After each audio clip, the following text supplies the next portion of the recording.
Bismillahirrahmanirrahim. Assalamualaikum warahmatullahi wabarakatuh. Alhamdulillahirabbil alamin. Assalatu wassalamu ala asrofil anbiya'i wal mursalin wa ala alihi wa sahbihi ajmain.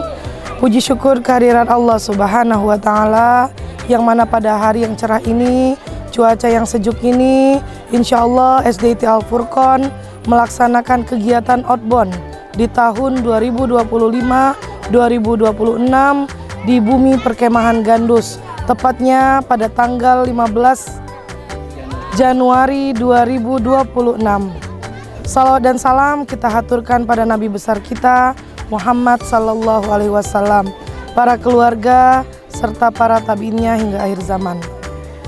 Alhamdulillah pada kegiatan Outbond kali ini diikuti oleh kurang lebih dari 350 peserta dari anak kelas 1 hingga kelas 4 Sdit Alfurqon Palembang.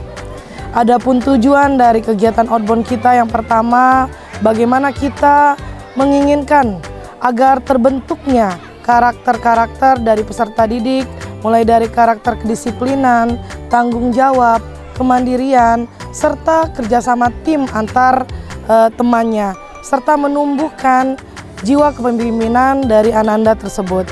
Selain itu juga, kita juga berharap dari kegiatan Outbond ini, anak-anak lebih berani untuk mencoba hal-hal yang baru.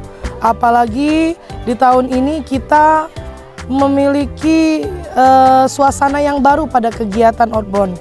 Suasana yang baru, tempat yang baru, dan insya Allah lebih nyaman dan lebih menarik bagi peserta didik kita, khususnya di bumi perkemahan Gandus.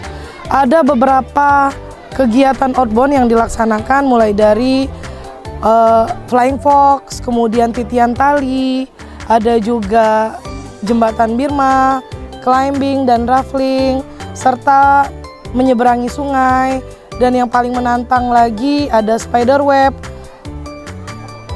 dan jembatan gantung. Masih banyak yang lainnya.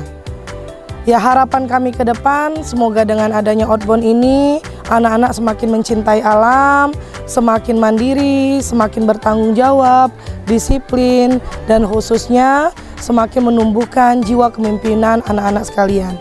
Demikian dari kami semua. Wassalamualaikum warahmatullahi wabarakatuh.